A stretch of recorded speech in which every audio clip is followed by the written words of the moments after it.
नमस्कार मित्रांनो, मी सागर गोरडे, मुंबईचा मराठी भेळवाला. आणि आज सगळ्यात महत्त्वाचं, ज्यांनी माझ्या सुरुवातीचा जो स्ट्रगलिंग काळ आहे आणि आजचा सक्सेसचा दिवस, आज आदरणीय डॉक्टर मंगेश आमले साहेब या ठिकाणी आलेले आहेत.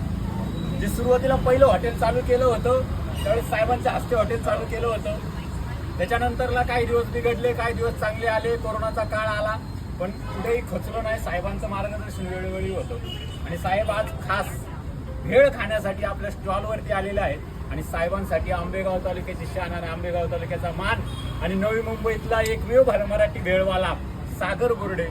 तर साहेबांसाठी ही आपण मटकी भेळ बनवणार आहे. साहेब, हे आपलं प्रोडक्ट आहे, आपल्याच गावचं आहे आणि आपलाच माणूस बनवतोय.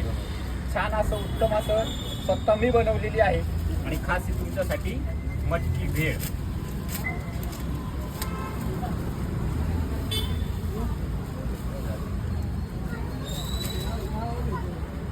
हा कांदा टाकतो त्याच्यावरती. स्पेशल आपली गावची मटकी आहे साहेब.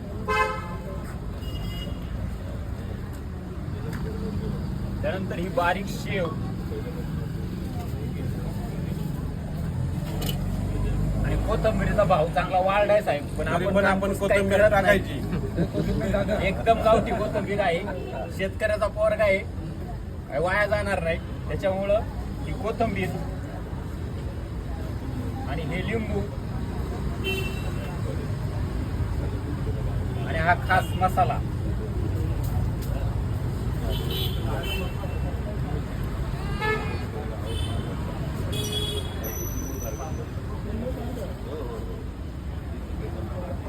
वरती घ्या आता टायमिंगला सगळे इकडून. मुंबईचा पहिला मराठी भेळवाला, आपल्या सर्वांचा मित्र सहकारी सागर इथे सानपडात 6 वर्षापासून हॉटेल व्यवसाय करतोय. आणि त्याचबरोबर तो हे भेळीचं एक छानसं स्टॉल लावतोय.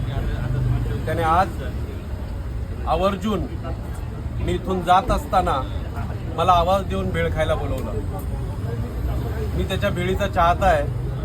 बऱ्याचदा गाडीमध्ये त्याच्या भेळीचे पुढे घेऊन मी फिरतो. इतकी चवदार भेळ असते. चवीबरोबरच त्याला पाककलेची जोड आहे, ती पौष्टिक देखील असते.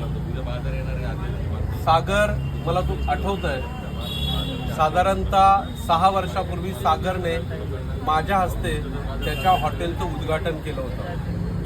पुढे कोविडमुळे तो व्यवसाय त्याला तितका सक्षम पुढे नेता आला नाही आणि त्यानंतर त्याने हा भेळीचा व्यवसाय सुरू केला. जुन्नर आंबेगावची खासियत म्हणजे तिथली भेळ. आणि ती भेळ या नवी मुंबईमध्ये त्याने आपल्याला उपलब्ध करून दिलेली आहे. सागरचे या नवी मुंबईमध्ये हजारो चाहते आहेत आणि ते चाहते त्याच्या चवीने बनलेले आहेत. आज सागर त्याच्या व्यवसायामध्ये एका विशिष्ट उंचीवर पोहोचलेला आहे. मध्ये मला वाटतं महिनाभरापूर्वी मी सागरशी बोलत असताना सागरला म्हटलं की सागर, या व्यवसायाचं रूपांतर दुकानात करायचं आहे आणि दुकानांचं रूपांतर आपल्याला विविध शाखांमध्ये करायचं आहे. आज या स्टॉलवर भेळ खाल्ल्यानंतर मला वाटतं सागर, हे माझं स्वप्न तू लवकरच पूर्ण करशील.